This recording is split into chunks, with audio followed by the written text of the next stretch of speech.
The views expressed are solely those of the individuals providing them and do not reflect the opinions of the Team Sock Passe podcasts or their respective affiliates or sponsors. This episode is sponsored by LS Cream, the perfect blend of spices and tradition inspired by Haitian cremas. Please drink responsibly. All right,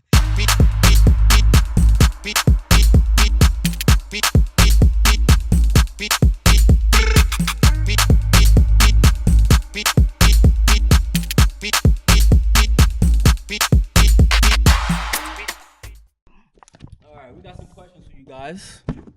First question. Introduce yourselves to everybody and let everybody know how you discovered the Acre Boyzz. 2 minutes each. Stephen, go ahead. I'm probably going to be less than 2 minutes. Oh, that's for you. My bad.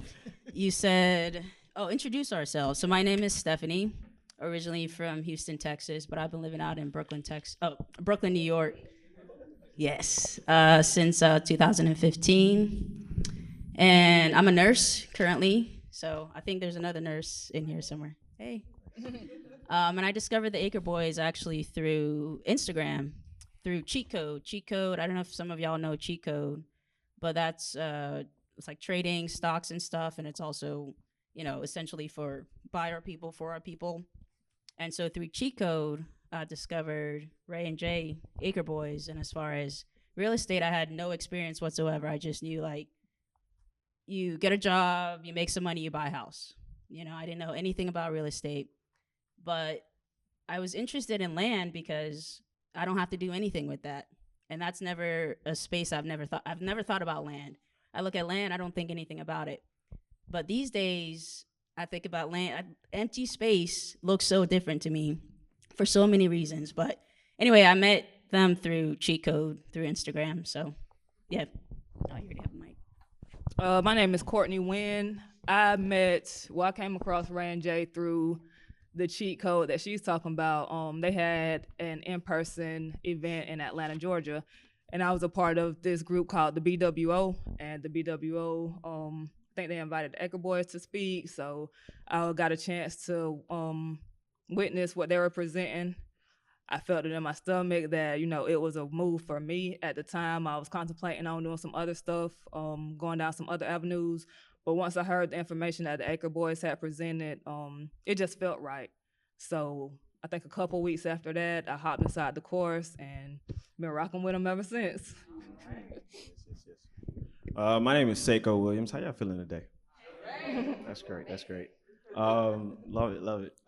So I heard about the Acre Boyzz through a podcast.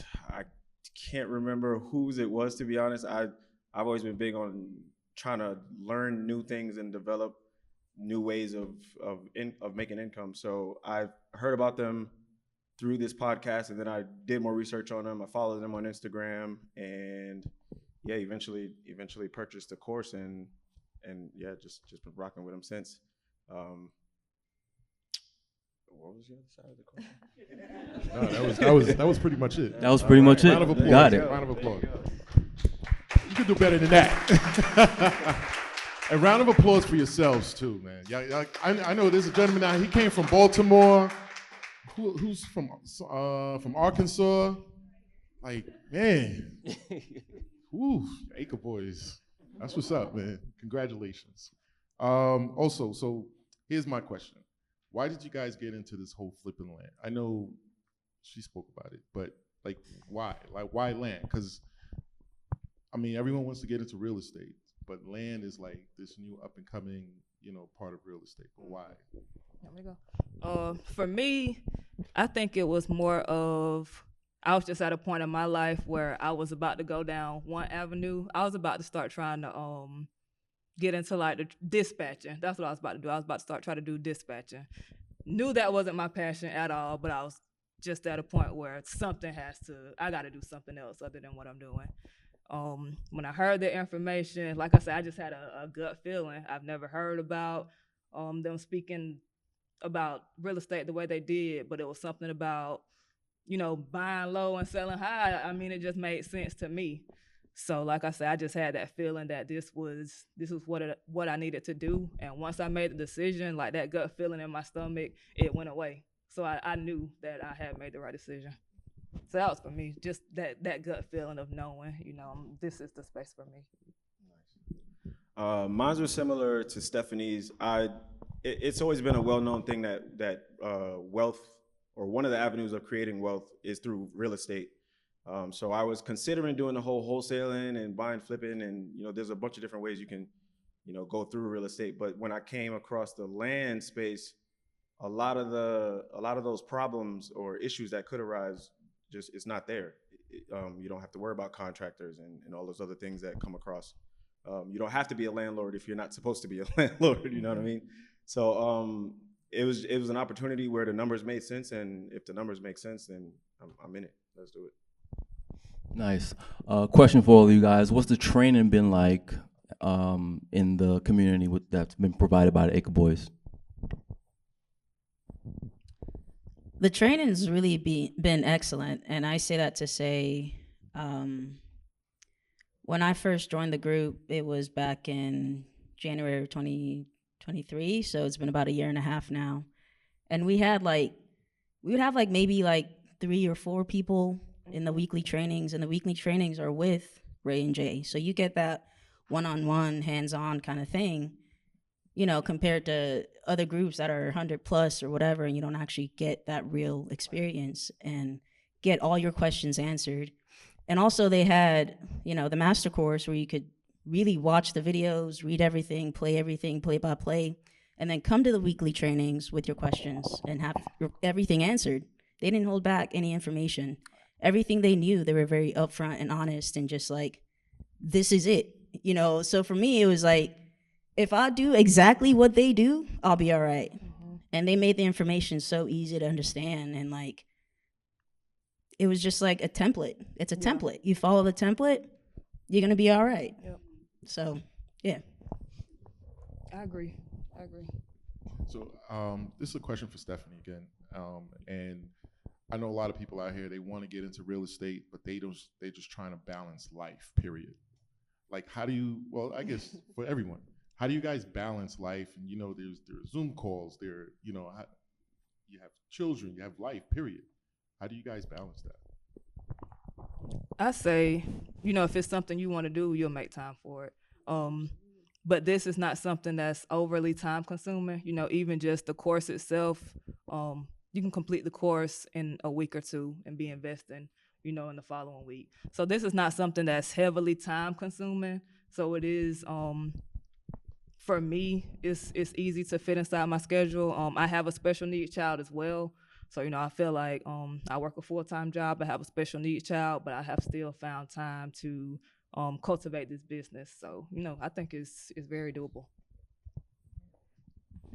Finding balance for me personally, when I set goals, it doesn't matter if I'm unbalanced or balanced. I'm just working towards it. However long it takes, whatever the case, I may slip, fall, whatever, but just keep going. You don't have to be balanced the entire time. So that's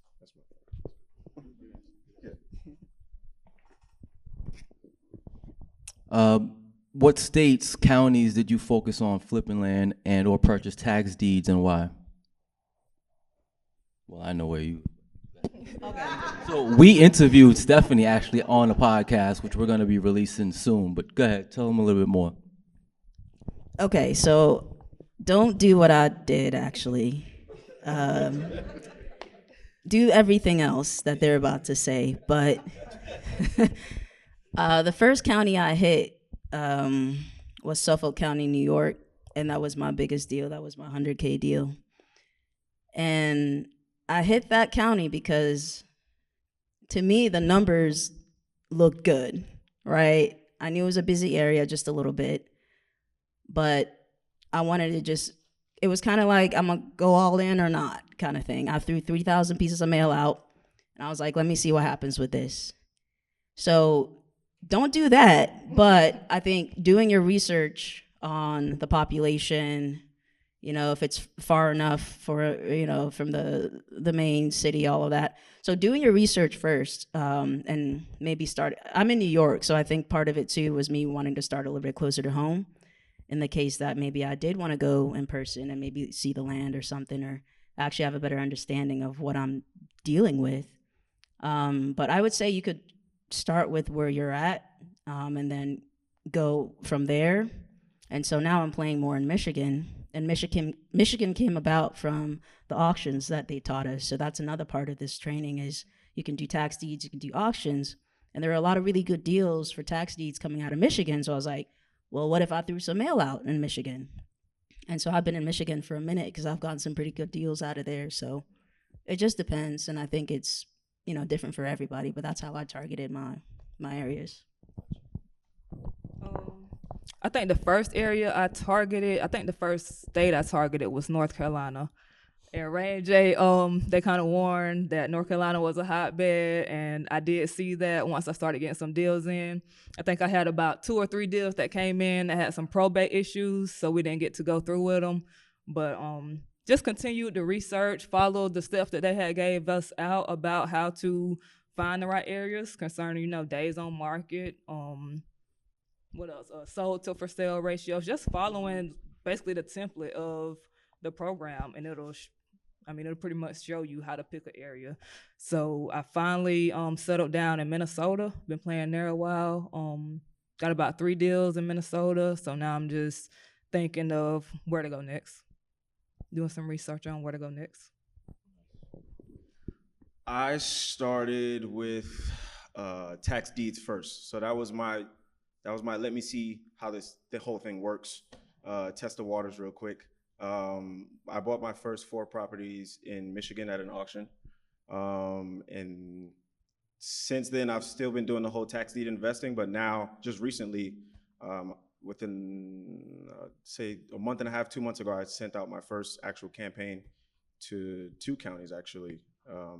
One in Tennessee and another here in Georgia, actually, Gilmer County in Georgia. Why those counties? Because I looked it up in using the format that they give, and the numbers made sense. Things were moving in those markets, and I said, okay, let's run it, see what happens. So, yeah. So you guys never visited like these lands at all? Like No. never been to North Carolina? No. Michigan? Not no. one. No. Sight unseen. So give us some hard numbers here, because that's what I really want to know about. Like, let's talk about. Okay, you guys got how much? Like, talk to us about some success stories. Like some of these properties, are you did you buy? You know, like did you flip them? Are you holding it to make your own property? Are you looking to build a community? Like, what do you want to do with these communities and, you know, these deals that you guys have made, and how much? Okay, well, you want to? Well, we know how much Yeah, we know Stephanie. All right, fine. I'll talk about it. All right. So the Suffolk New York deal, that one was a 1.5 acre, and I was able to I sent out an offer. I think I sent it for I think I might have sent it for like a little bit lower initially, maybe like 50, 55 or something. But we ended up settling on $60K for it. And I had reached out to a realtor out in that area about pricing and stuff, and he priced it, I think initially between 180 to 240, something like that. That's the one that we sold for 200. So it was about for 60, sell for 200. So that was 140K sort of gross profit from that. And so that was a quick flip. And I say quick to say it went on market. And then within like 4 or 5 days, we already had a couple offers on it, and that 200K came within those days.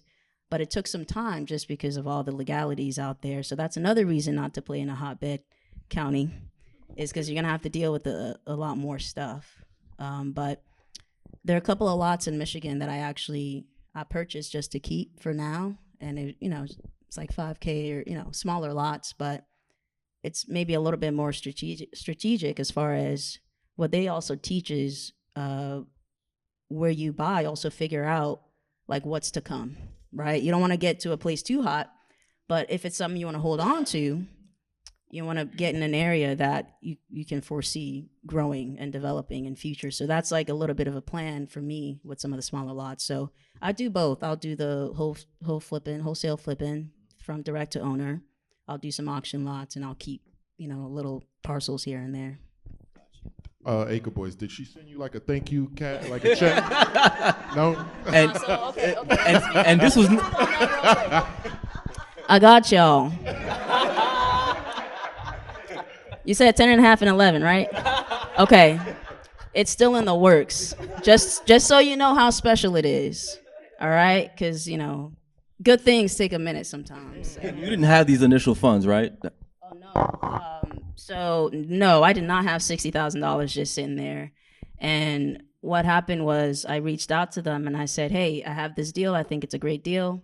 They did a whole training about it essentially, and we looked it over. All the facts checked out, this, that, and the third. So we made sure it was good to go, and they had an investor ready for us. So we went ahead and an investor essentially funded the deal through the Acre Boyzz for me, and so we were able to split the profits in the end. Yeah. Beautiful. All right. So I've done a handful of deals. My biggest deal was my first deal. It was a buy for, goodness, I almost forgot how much we bought it for. $19,500. This was a lot in, I believe, Todd County, Minnesota. We bought it for $19,500. We listed it for $45,000. In less than a week, I had a buyer on that lot for $40,000 cash. So, Rand J, they also found me an investor to put up the $19,000. We sold it at $40,000. He got his investment back, and we split the rest of the profits. So, yeah. That's what's up. Yo, Welby and Q right now, they itching. Yo, Q was like, yo. Bro. Yeah. You right here in Long Island, bro. Like, I see him in his fiance the shake shop every day. That's what's up.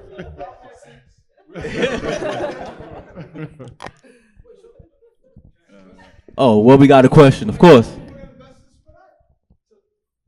We got real quick. So let's inside of our program, we offer what we have. It's called deal funding. We teach you how to go out and find deals.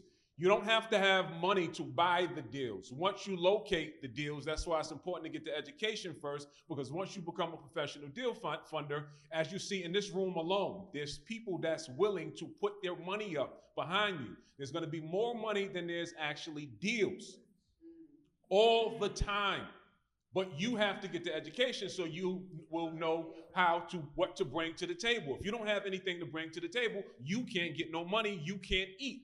So find something that's valuable, bring it to the table. You got 3 investors right here. You also have investors on this side. I'm not pointing at anybody, but you have investors on this side that's looking to put their money to use. Now, when we came in this game, we were looking to do, the name of the game for the Acre Boyzz is what we call stacking deals. It's not about a one deal situation for us. It's about how many deals we can do in a calendar month. So we teach them to try and do as many deals as they can. How she had a net, Welby, not a gross.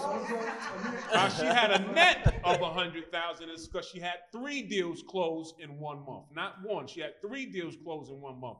Out of those 3 deals, she didn't use any of her money. So when we came into this space, 1 second, Latoya, when we came into this space, like, man, I'm rolling now. When we came into this space, right, we wanted to keep our working capital just working. We didn't want to use our money that we had accumulated. And if you're doing the business on a high scale and effectively, you're going to run out of money. If you're doing it correctly, your money will evaporate quick once it's starting to be spread across 5 and 6 and 7 deals. So we learned that. because you never know when these deals are going to close. We've closed them as fast as 3 days, and sometimes it took us 3 and 4 months. So if it takes you 3 and 4 months to get these to the finish line, and if you have your money spread across 6 or 7 deals, you get tight, and you get tight really quick. So we started reaching out to investors that have the money, plenty of money. We have endless money to spend. We need to put it to use. We won't ever run out of the money because it's a lot of money that we have access to. Just in this room, it's a lot of money that we have access to. We whipped up money from anywhere from denominations from $20,000 to $3 million. We got $3 million in less than a week. So if you bring a valuable deal to the table, the money will be there waiting for you. And I don't want to spend too much time because I don't want to take the light away from them. But that is how they did it. Last thing, y'all, keep in mind, funding that we offer is no credit check. None. You can come in as long as you understand how to find an undervalued asset. I don't care if your credit score is 300, should be 7, 8, no, whatever. But the value is in the equity inside of the deal, not in your personal credit score. So that's how we solidify ourselves on our end based off of the equity. So, yeah. And before I give it back, because my point that I was making was that most of our investors, not most, all of our investors that we use, none of them look like us. So it's. That's what I'm saying. I was tight when you said that because I figured that. Right. I was tight. I'm like, I bet you somebody all the other way. Yeah, all of it. But that is the importance of putting this message out there so we can bring the money back to our community. Because one thing I tell you about our investors, they love us, but it's never them bringing us anything. It's always us bringing them a deal. I'm just saying, what's the return? Because I've got money just sitting. I didn't know. I didn't know. The returns are typically 25%. And this is what I'm saying. Like, you don't even come to the. This is a hot panel right here. Hot topic. Hot panel. Rob, you got the next one. Oh, no. Let's hear your testimony. We want to hear your numbers. Yeah. So my approach was a little different. I've just been buying. If I see the deals that make sense, I'm just buying and just building equity. Whenever I decide I need to liquidate for whatever reason, then I'll do so. But if I see an undervalued deal, if I see an undervalued opportunity, I'm buying it. When I need to sell it, I will. And yeah, that's pretty much that. Stop. So I'm treating it like I'm treating it. I understand y'all want to speak modestly, but Talk put a little your spice shit, on it. Seiko. Say what it is. Keep it real. That's what we're here for. It's really now's the time to really stick your chest out and say, what have I Yes, done? come on. Because these are not light things. I don't want them to just say this stuff like this is light things. Seiko owns in less than 20 months. How many properties do you own in 20 months? On my 21st property He's right on his now. 21st property in less than. These are not light things. And after this training, after this $250 training, it might be pushing towards 30 or 40 or so. Yeah. But yeah, that's my thing as of right now. Is I'm purchasing properties and accumulating equity, and that's where I'm at in my journey for right now. Yeah. Go ahead, Rob. And the thing is too, like from my understanding from wholesaling, it's similar to wholesaling. Like people get this misunderstanding of, properties are just gonna pop up because I just Googled, in my area. But these guys are, you're out there, you're researching, and it's a full-time job, on top of your full-time job. Speak. What I do? Gotta clear some things up. Because people throw that wholesaling thing out there. We are not wholesalers. We don't do wholesalers. The major difference in between what we do and wholesalers don't have the money. We have the money. Once we see it and we want to buy it, we buy it. We don't say, let me find an end buyer and then we'll get it. No, if we see it and we want it, we buy it. And we own it. That's the major difference between what we do and what wholesalers are. So we're not wholesalers. You're not. Speaking of question, are you guys doing this full time? That's what I was just about to say. Are you guys doing this? wholesale. Are you guys doing this? Like, what's the end goal for what you guys? Is this just like extra cash for you guys, or you want to do this full time to free up, so you guys can do other things in life? Yes, for me, that's definitely the goal. To build up, the capital to leave my 9-to-5 job and do this full time, to invest into, further ventures like our guest speakers was telling us about today. one of my goals is to have some of this land eventually built into where I'm making monthly income from it. So whether it's RV parks or eventually rental opportunity, rental income, then Airbnbs, whatever the case may be. Yeah, so in time, it will become that. And for me, it's, just kind of recycling it back into the business, putting more mail out, getting more deals.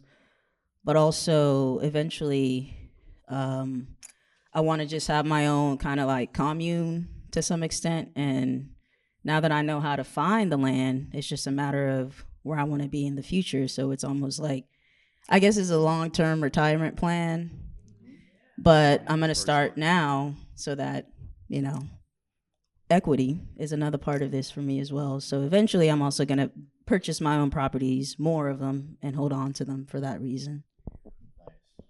Nice. I applaud y'all, man. That's what's up. Doing it. Yeah, we're gonna open up for questions in a little bit. I'm pretty sure everybody here has joined or is part of the community, but we're shooting a live podcast right now. So we are. For the audience that's watching or who will be watching this, if they're on the fence of joining this community, let them know why they should be a part of this community. I would say first, because it's a ground floor opportunity. It's not so saturated yet. You can still come in, early and make great money. I would also say because it's non-traditional, I think that's a very great point to jump into something that not everybody is doing. That's doing something that you don't see a lot of people doing, but that you can come in, create your own lane, and be super successful in it. I would say that's definitely reasons enough to jump in. Also, because the support is here, it's a great community of people, like-minded individuals, and I just think it'll be a great place for anybody who wants to get started inside of the land business to get started at.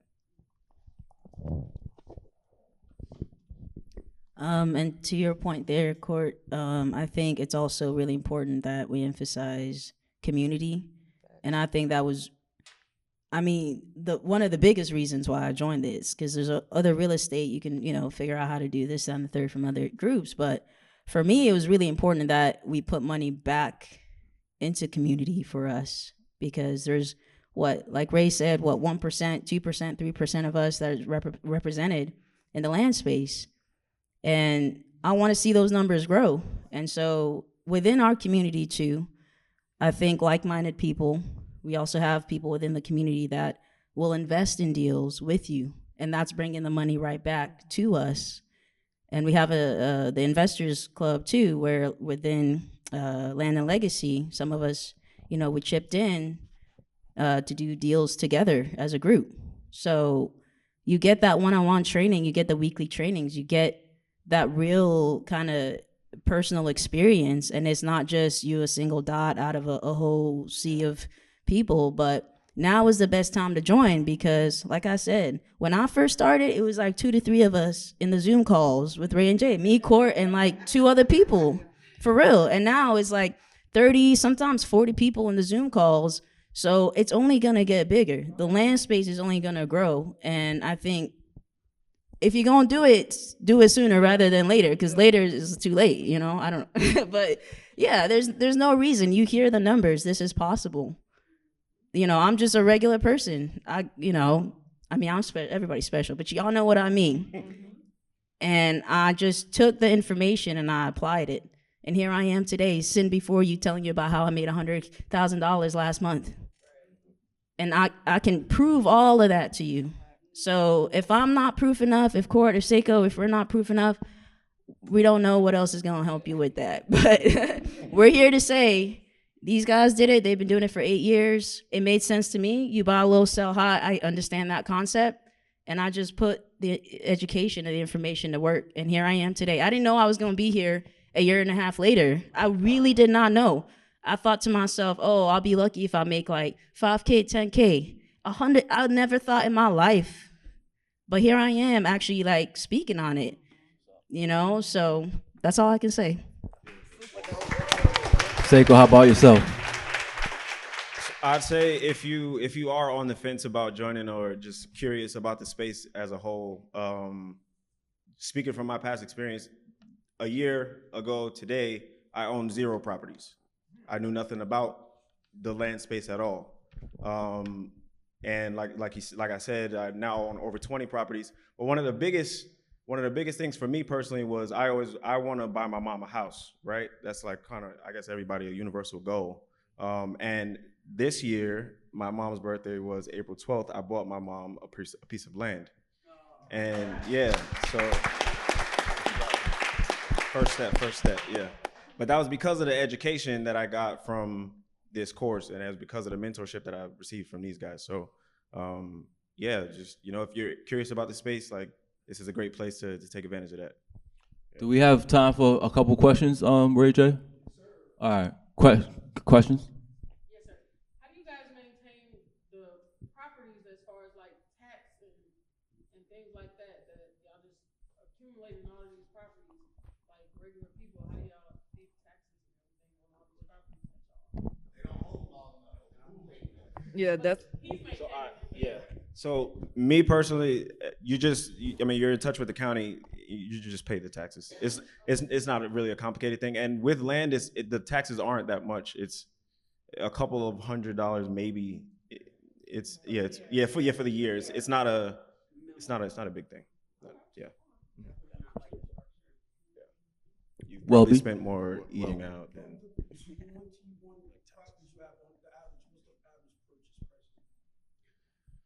I've purchased a lot for as low as $500. I've purchased a lot for the maximum I've paid for a lot was about $2,000. I purchased an acre of property for $1,200 in the Poconos. Mm-hmm. So it varies by county, but yeah. Back there.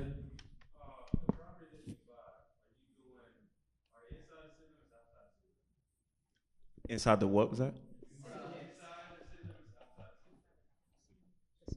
Typically within city limits. If it depends on where you're going though. If you're going the tax deed route, usually they're within the city limits.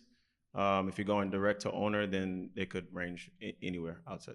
Anywhere outside or inside the city. Are you doing, if it is outside the city limits, are you doing soil testing to make sure like it's like a perk test or something? If you plan on building on it, then yeah.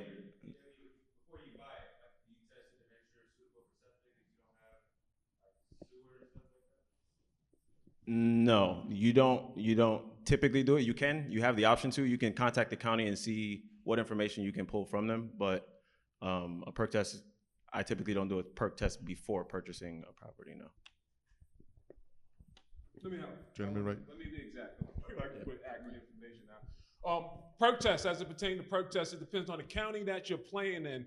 Not every county requires a perk test for a lot to be buildable. If you're playing in the county and they require that, we don't go out and spend the money, but we can check county records to see if a perk test is on file. That's why in the facts that we teach, we say look to what's adjacent, right? So if you look to what's adjacent, if a house is to the left and a house is to the right and there's a vacant lot in the middle, that says to us there's a 95% chance that that same land will pass the test and will be suitable for septic. Because why? The house to the left has figured it out. The house to the right has figured it out. And what's the chances of the one slap dab in the middle not being suitable, or the soil, something being wrong with that soil?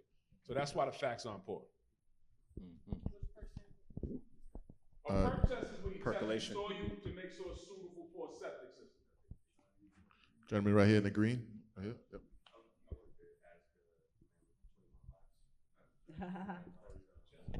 Yep.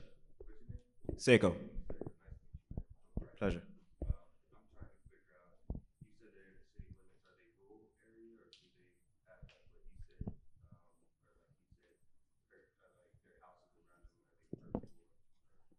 The lots that I own, yeah, they have neighbors around them. Yeah. They're usually, a lot of them are in communities. Some of them are in, subdivisions. So they typically are residential. All of them are residential. They're zoned for residential. I don't know any in Georgia right now. I have mailers out in Georgia, so I will soon. But but as of right now, no, I don't own any in Georgia. You had a question? Yeah. So who pays for the quiet title? It's a third. If you want a quiet title, it's a third party company. Oh, because that doesn't come out of your company? No, you. So yeah, if it's optional. If you want to sell it as a warranty deed, you have the option. If you want to, then you have to pay that third party company to quiet title it.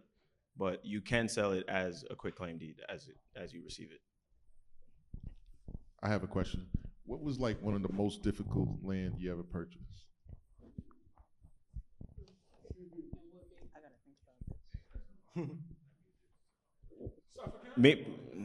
Oh, okay.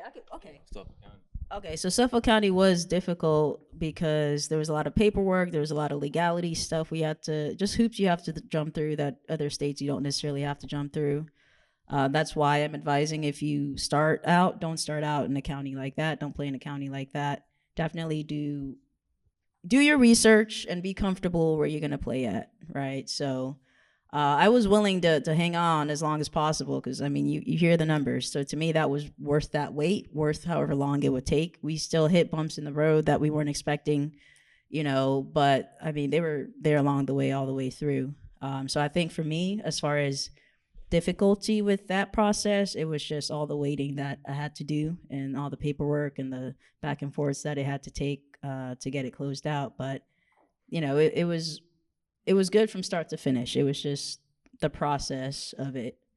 But I haven't had any difficult issues with like land itself. But we talk about like difficult types of land and stuff that might come up in our trainings all the time. So we're all very much aware of some of those issues. And then we'll look out for that whenever we check the facts to say, okay, well, this, we learned this from training and this from training. And so it can help you avoid certain situations or avoid certain tax deeds or auctions or certain pieces of land that is in a way faulty and maybe you wouldn't have known otherwise, So issues do come up, but that's why it's good that you get the one-on-one training so you can figure out what are these types of issues I could come across and how I can avoid them or just deal with it however it comes by. So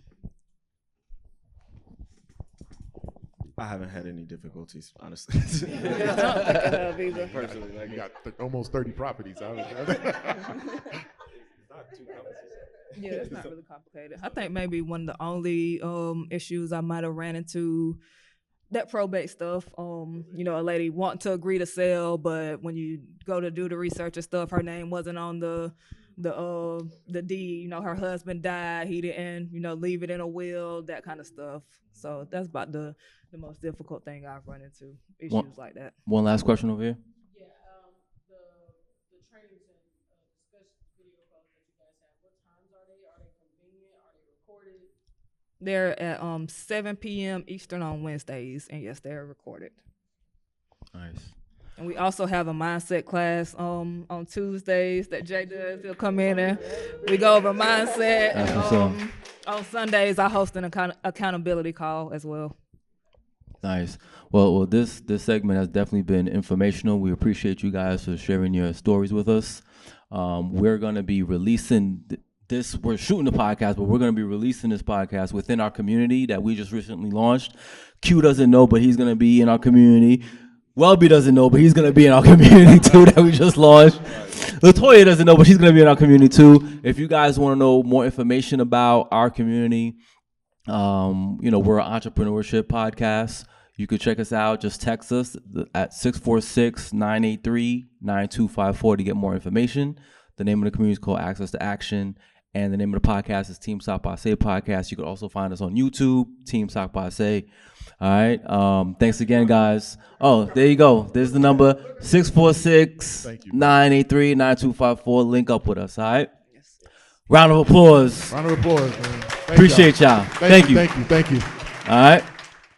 LS Cream, the perfect blend of spices and tradition inspired by Haitian cremas. Please drink responsibly.